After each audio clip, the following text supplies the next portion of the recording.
Peach का बरं लिहिलं? आधी काय होतं ना, ऑड बनत होते, फक्त पी लिहून जमत नाही. आता पीची व्हॅल्यू जी असते ना ती एकतर 1 पासून सुरू केले तर कंटिन्युअसली चालू ठेवावं लागते, किंवा 0 पासून सुरू केली तर ती 0 पासून सुरू ठेवावं लागते. असं मध्ये फक्त ऑड नाही ठेवता येत. स्टेशनरी वेव्स ह्या दोन आयडेंटिकल वेव्सच्या सुपरपोजिशन. आयडेंटिकल म्हणजे काय माहिती आहे?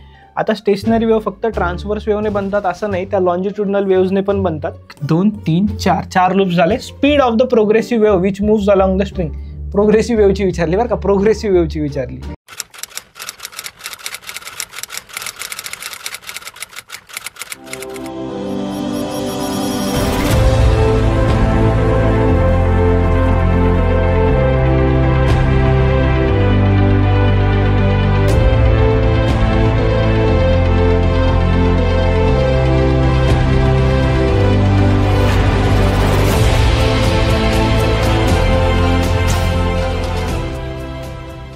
हॅलो मित्रांनो, मी सत्यम सर आपल्या सगळ्यांचं स्वागत करतो मुकेश सर चॅनलवरती. तर चला, लास्ट लेक्चरमध्ये आपण स्टेशनरी वेव्स बद्दल डिस्कशन करत होतो आणि लास्ट लेक्चरमध्ये आपण स्टेशनरी वेव्समध्ये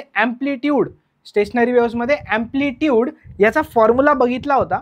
पण आपल्याला अजून नोड आणि अँटी नोडच्या कंडिशन्स बघायच्या बाकी आहेत. ठीक आहे, नोड आणि अँटी नोडच्या कंडिशन्स बघायच्या बाकी आहेत आपल्याला अजून. चलो आता बघा, नोड आणि अँटी नोडच्या कंडिशन्सवर जाण्याआधी मी लास्ट लेक्चरमध्ये हे डिस्कस केलं होतं. होपसो तुम्ही हे लेक्चर बघितलं आहे आणि रिवाईज केलं असणार आहे की नोड जे पॉईंट्स असतात त्या नोडच्या पॉईंट्सवरती मी ॲम्प्लिट्यूड 0 घेणार आणि अँटी नोडवरती ±2a घेणार. आणि ॲम्प्लिट्यूडचा माझा रिझल्टंट ॲम्प्लिट्यूडचा फॉर्म्युला आला होता 2a cos 2πx/λ. ठीक आहे, बघा a इज इक्वल्स टू काय आला होता, 2 × a cos 2πx/λ. ठीक आहे, a equals to 2a × cos 2πx/λ. आता लक्ष द्या, इकडं नोड आहे ना, नोडवरती ॲम्प्लिट्यूड किती घेणार, 0. तर मला सांगा, नोडवरती ॲम्प्लिट्यूड 0 घेतलं तर cos 2a cos 2πx/λ याची व्हॅल्यू किती लिहिणार आपण, याची व्हॅल्यू आपण लिहिणार 0. ठीक आहे, आता तुम्ही मला सांगा थोडंसं लक्ष देऊन, हे 2a इथं मल्टिपलमध्ये, 2a मल्टिपलमध्ये इकडे डिवाइडमध्ये गेलं तर राईट हँड साईडची टर्म काय होऊन जाईल, पूर्ण 0 होऊन जाईल, पूर्ण 0 होऊन जाईल.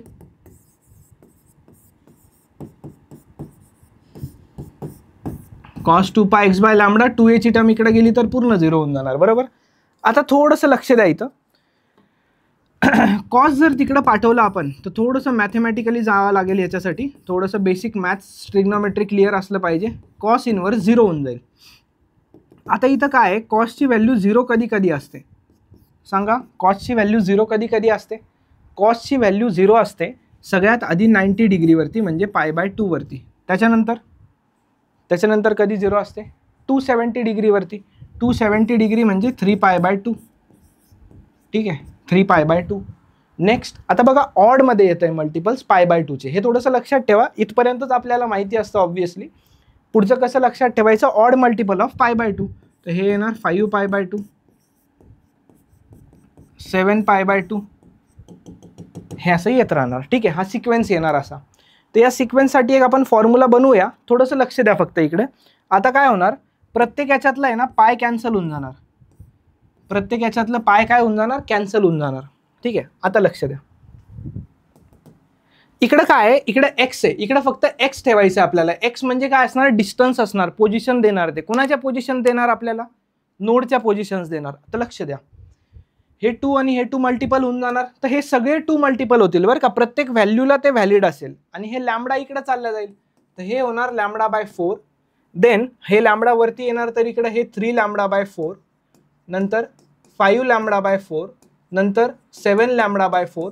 ही असा सिक्वेन्स चालत राहणार, हा असा सिक्वेन्स चालत राहणार.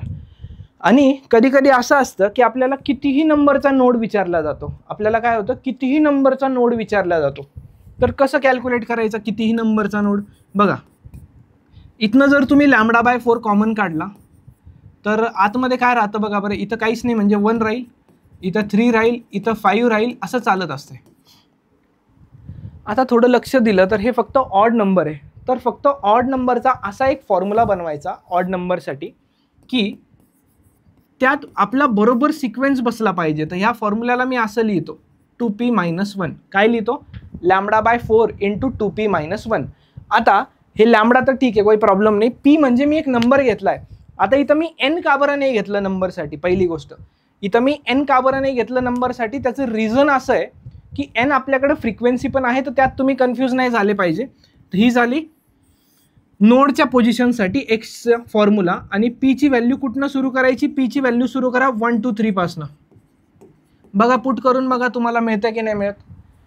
1 पुट करा, 2 × 1 2, 2 - 1 1, 1 × λ/4 λ/4. 2 पुट करा, 2 × 2 4, 4 - 1 3, 3 λ/4. अशा प्रत्येक व्हॅल्यूज मिळतात. आता थोडीशी आयडिया जर आली असणार तुम्हाला, तर आपण अँटीनोडवरती पण असंच जाणार आहोत. अँटीनोडमध्ये एचा फॉर्म्युला रिझल्टंट अँप्लिट्यूडचा तर तोच असतो, बरोबर. आता लक्ष द्या, इथं एची जी व्हॅल्यू असते ना ती असती ±2a. इथं जी एची व्हॅल्यू असते ना ती काय व्हॅल्यू असती? ±2a असती. तर ही व्हॅल्यू पुट करा.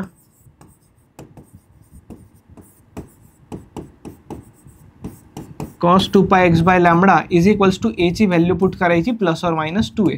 आता हे काय होणार बघा, याच्या आधीची जे होतं ना, याच्या आधीची जी स्लाइड होती तर ती 0 होतं इकडं. आता 2a आलंय. 2a आल्यावरती काय होऊन जाणार? हे 2a कॅन्सल होऊन जाणार. इथं फक्त 1 उरणार. तर काय उरतंय बघा आता इथं?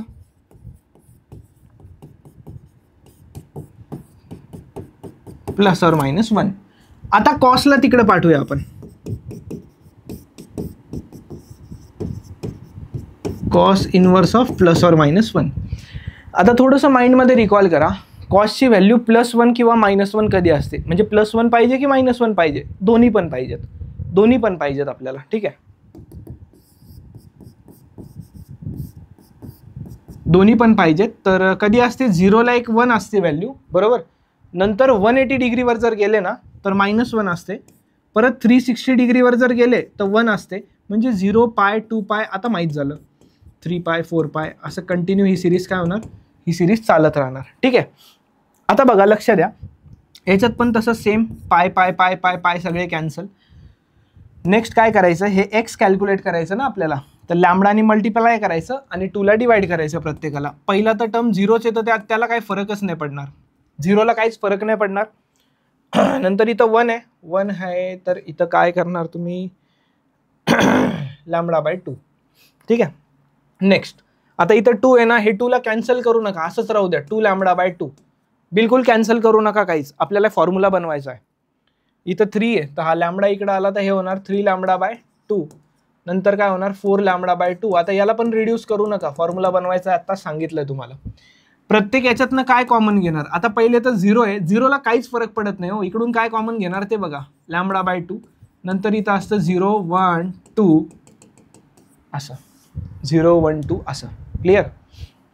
नेक्स्ट आता एक फॉर्म्युला बनवूया याचा, λ/2 × p. आता पीच का बरं लिहिलं? आधी काय होतं ना, ऑड बनत होते, फक्त पी लिहून जमत नाही. आता पीची व्हॅल्यू जी असते ना ती एकतर 1 पासून सुरू केले तर कंटिन्युअसली चालू ठेवावं लागते, किंवा 0 पासून सुरू केली तर ती 0 पासून सुरू ठेवावं लागते. असं मध्ये फक्त ऑड नाही ठेवता येत. तर म्हणून इथं पीची व्हॅल्यू कुठून सुरू करायची आपल्याला? इथं आपल्याला पीची व्हॅल्यू सुरू करायची 0 पासून. इथं पीची व्हॅल्यू सुरू करायची कशापासून? 0 पासून. क्लिअर? काहीच डाऊट नसणारपर्यंत तुम्हाला. आता हे झालं नोड आणि अँटी नोडची गोष्ट. आता आपल्याला जायचं आहे प्रॉपर्टीज ऑफ स्टेशनरी वेव्हजवरती, आणि त्या प्रॉपर्टीजवर जाण्याआधी मी 2-3 प्रॉपर्टीज तुम्हाला एकाच याच्यात सांगून देतो बघा.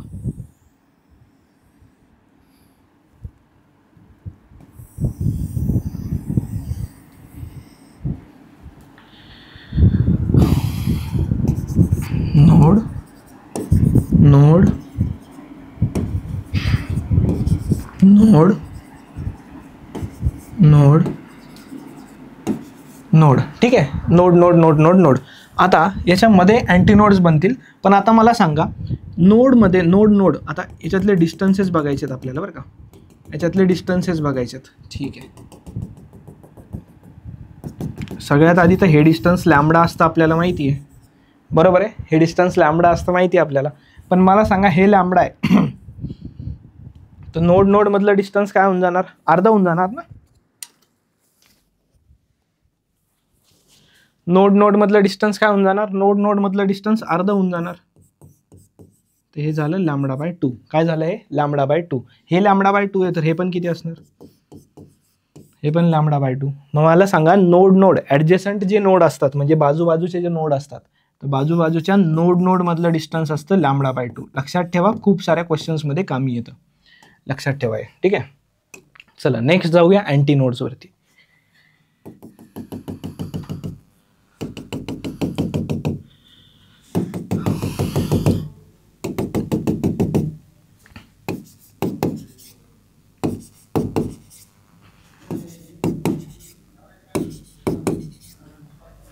ठीक आहे, अँटीनोड अँटीनोड अँटीनोड अँटीनोड बनलेत. मला सांगा हे λ/2 आहे तर हे किती होऊन जाणार, λ/4. अर्ध होईल ना त्याचं, हे λ/4 आणि हे पण λ/4. तर अँटीनोड अँटीनोड मधलं डिस्टन्स पण किती झालं, λ/2. ओके, अँटीनोड अँटीनोड मधलं पण डिस्टन्स किती झालं, λ/2. म्हणजे ऍडजेसंट नोड असो किंवा ऍडजेसंट अँटीनोड असो त्यातलं डिस्टन्स किती असणार, त्यातलं डिस्टन्स λ/2 असणार.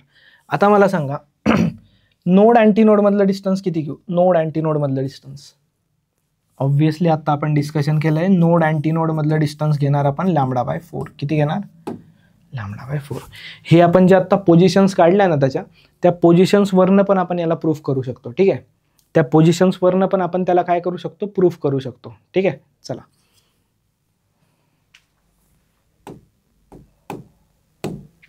चलो जाऊया पुढे. चलो आता आहेत प्रॉपर्टीज ऑफ स्टेशनरी वेव्ह. लक्ष द्या चांगल्या प्रकारे एकदम, प्रॉपर्टीज काय काय असतात स्टेशनरी वेव्हच्या. Stationary waves are produced due to superposition of two identical waves. Stationary waves ह्या दोन आयडेंटिकल वेव्सच्या सुपरपोजिशन. आयडेंटिकल म्हणजे काय माहिती आहे, आता स्टेशनरी वेव्ह फक्त ट्रान्सवर्स वेव्हने बनतात असं नाही, त्या लॉन्जिट्युडनल वेव्सने पण बनतात, which travelling through a medium along the same path in opposite direction. ठीक आहे, हे बघितलं आपण. आता जर दोन identical transverse progressive wave superimpose झाल्या तर रिझल्टंट वेव्ह सुद्धा ट्रान्सवर्सच असणार आणि काही पॉईंट्स असणार जिथं ॲम्प्लिट्यूड जास्त असणार, त्या पॉईंट्सला आपण अँटीनोड्स म्हणतो. ठीक आहे, आणि काही पॉईंट्स असतात जिथं जे मोशनलेस म्हणतो आपण. मोशनलेस म्हणजे काय, ते मूव्हच नाही करत आहे, त्या पॉईंट्सला आपण नोड्स म्हणतो. त्याला आपण बघितलंय नोड अँटीनोड.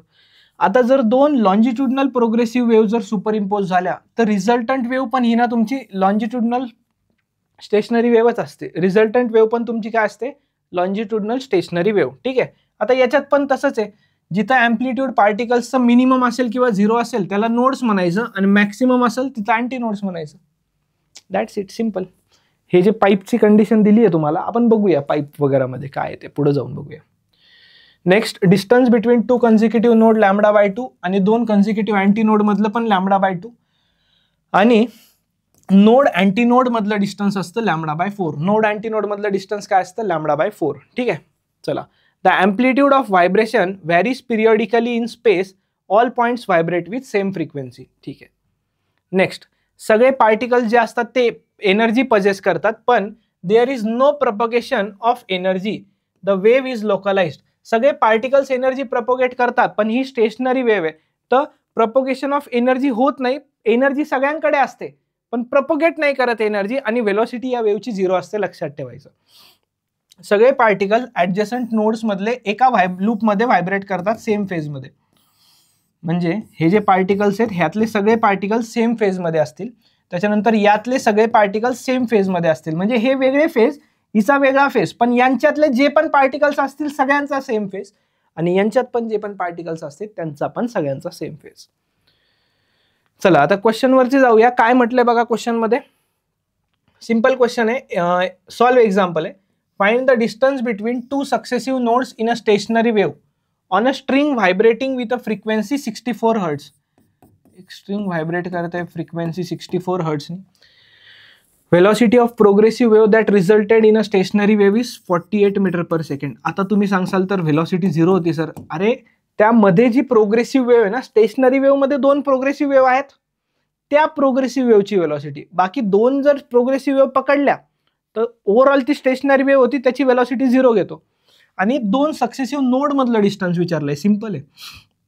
2 नोड मधलं डिस्टन्स λ/2. आता बघितलं, आता लॅम्बडा नाही माहिती ना, तोच तर प्रॉब्लेम आहे. फाइंड करू इथून.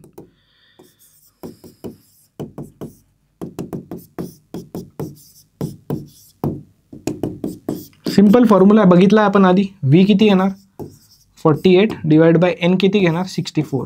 काहीच नका करू, अजून काहीच नका करू कॅल्क्युलेशन, इकडे पुट करा डायरेक्ट. 48/64 डिवाइड बाय 2, तर हे होणार तुमचं 24/64. किती येणार 24/64. याला तुम्ही 8ने रिड्यूस करा, तर हे होऊन जाणार तुमचं 3/8 मीटर. किती आला आन्सर तुमचं 3/8 मीटर. सिंपल क्वेश्चन होता, बरोबर.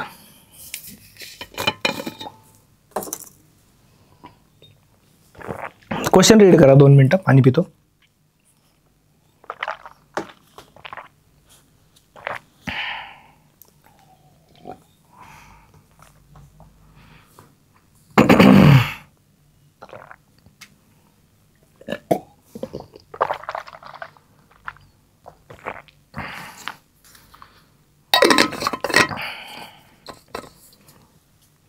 चला काय म्हटलंय बघा. A sound wave in a certain fluid medium is reflected at an obstacle. एक साऊंड वेव्ह एका सर्टन फ्लुइड मीडियम मधलं रिफ्लेक्ट झाली आहे at an obstacle to form a standing wave. The distance between two successive node is 3.75 metre. 2 successive node मधलं distance म्हणजे λ/2 असतं. आताच बघितलं ना,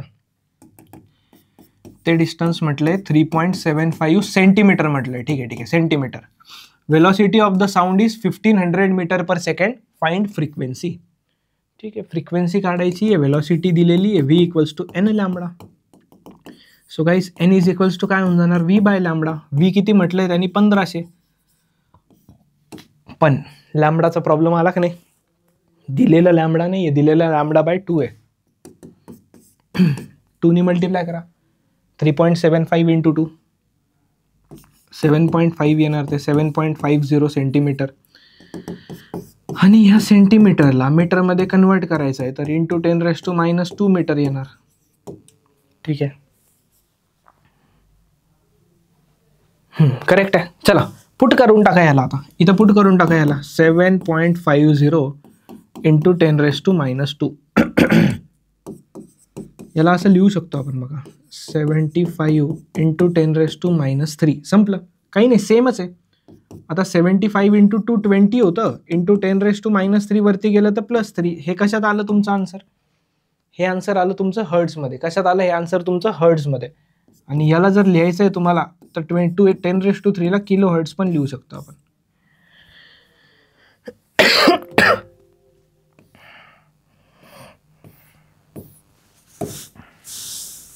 चला जाऊया पुढे, नेक्स्ट क्वेश्चन वरती जाऊया. चला काय म्हटलंय क्वेश्चन मध्ये बघा. 2 sources of sound are separated by a distance of 4 metre. 2 sources आहे साऊंडचे, separated by 4 metre. They both emit sound with the same amplitude and frequency 330 Hz. Okay, 330 hertz फ्रिक्वेन्सीने साऊंड इमिट करता. But they are 180 degree out of phase. ठीक आहे, 180 degree out of phase आहे. Given लिहितोय मी फक्त. At what points between the 2 sources will the intensity of sound be maximum. कोणत्या पॉईंटवरती इंटेन्सिटी साऊंडची काय असणार, मॅक्सिमम असणार. आता 2 सोर्सेस आहे, समजा हा एक सोर्स आहे आणि हा एक सोर्स आहे. यांच्यातलं डिस्टन्स किती आहे 4 मीटर. यांच्यातलं डिस्टन्स किती आहे 4 मीटर आहे. क्लिअर इथपर्यंत? आता बघा, एन दिलंय, हे पण दिलंय ना, व्ही पण दिलंय. एकदा लॅम्बडा फाइंड करूया. क्वेश्चन खूप सिंपल आहे. व्ही किती आहे तुमचा 330 आहे आणि एन पण किती आहे तुमचा, एन पण 330 आहे. तर मला सांगा सगळं SI मध्ये तर लॅम्बडा 1 मीटर आला. आता सगळ्यात सिंपल गोष्ट असते, मला सांगा हे 2 सोर्सेस आहेत ना, आता हे 2 फिक्स सोर्सेस आहेत, तर त्याच्यामध्ये जी वेव्ह बनणार आहे ती कोणती वेव्ह बनेल, स्टँडिंग वेव्ह और स्टेशनरी वेव्ह आपण त्याला म्हणू शकतो.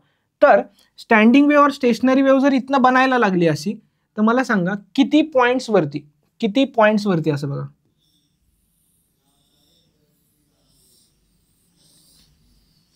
हा इकडे घेणार. ठीक आहे, थोडंसं इकडे घेतलं मी, मोजून काढलंय.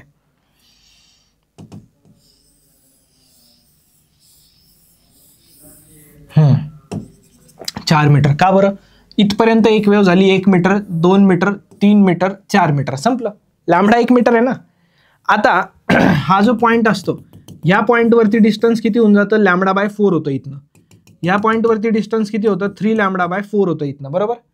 आता असे किती पॉईंट्स मिळणार, 1 2 3 4 5 6 7 8 8 पॉईंट्स मिळणार आपल्याला. अशा 8 पॉईंट्स वरती काय असणार, 8 पॉईंट्स वरती मॅक्सिमम असणार इंटेन्सिटी. कसं कळालं, इंटेन्सिटी जी असते ना ती डायरेक्टली प्रोपोर्शनल असते अँप्लिट्यूडच्या स्क्वेअरला. तर जिथं अँप्लिट्यूड जास्त तिथं इंटेन्सिटी जास्त, जिथं अँप्लिट्यूड जास्त तिथं इंटेन्सिटी जास्त. क्लिअर इथपर्यंत. आता बघा λ/4 म्हणजे किती येणार, 1/4. 1/4 मीटर. 3 λ/4 म्हणजे 3/4. का बरं, लॅम्बडाची व्हॅल्यू 1 आहे. नंतर किती येणार तुम्हाला माहिती आता यार, 5/4, नंतर 7/4, नंतर 9/4, नंतर 11/4, नंतर 13/4. कुठपर्यंत जायचंय, 8 व्हॅल्यूज, 1 2 3 4 5 6 7, लास्ट 15/4. 4 मीटरच्या पुढे गेलं नाही पाहिजे, 4 मीटरच्या पुढे गेलं नाही पाहिजे, इतकं पक्क आहे. 4 मीटरच्या पुढे गेलं नाही पाहिजे इतकं पक्क आहे आपलं. हा खेळ पक्का आहे आणि आपलं एकदम बरोबर पक्का आहे सगळं. चलो सीईटी 2023 चा क्वेश्चन आहे बघा. काय म्हटलंय, a string 120 metre long is fixed at one end, the other end is moved up and down with a frequency 20 hertz. ठीक आहे. On a stationary wave 4 loops are formed. 4 loops म्हणजे असे ना, 1 2 3 4 4 लूप्स झाले. Speed of the progressive wave which moves along the string. Progressive वेव्हची विचारली बरं का, प्रोग्रेसिव्ह वेव्हची विचारली. ठीक आहे. 120 मीटर लॉंग आहे, सॉरी 120 सेंटीमीटर लॉंग आहे. आता ह्याच्यात किती लॅम्बडा बसले रे बाबा, किती लॅम्बडा बसले ह्याच्यात, 2 लॅम्बडा बसलेत, बरोबर. मग याला लिहू शकतो मी 2 lambda is equals to 120 centimetre. तर लॅम्बडा किती झाला आपला, लॅम्बडा झाला 60 सेंटीमीटर. 60 सेंटीमीटर म्हणजे 0.6 मीटर. 60 सेंटीमीटर म्हणजे काय, 0.6 मीटर. क्लिअर. आता बघा एन दिलंय आणि लॅम्बडा मी कॅल्क्युलेट केलाय. तर v is equals to n lambda आणि व्हेलॉसिटी मिळेल ना, जरूर मिळेल. 20 इंटू 0.6, तर हे कॅन्सल, मिळाली 12 मीटर पर सेकंड. सेंटीमीटरमध्ये पाहिजे तर 1200 सेंटीमीटर पर सेकंड. संपला विषय. भाई मजा आया. Next, 2 progressive waves are traveling towards each other with a velocity 50 meter per second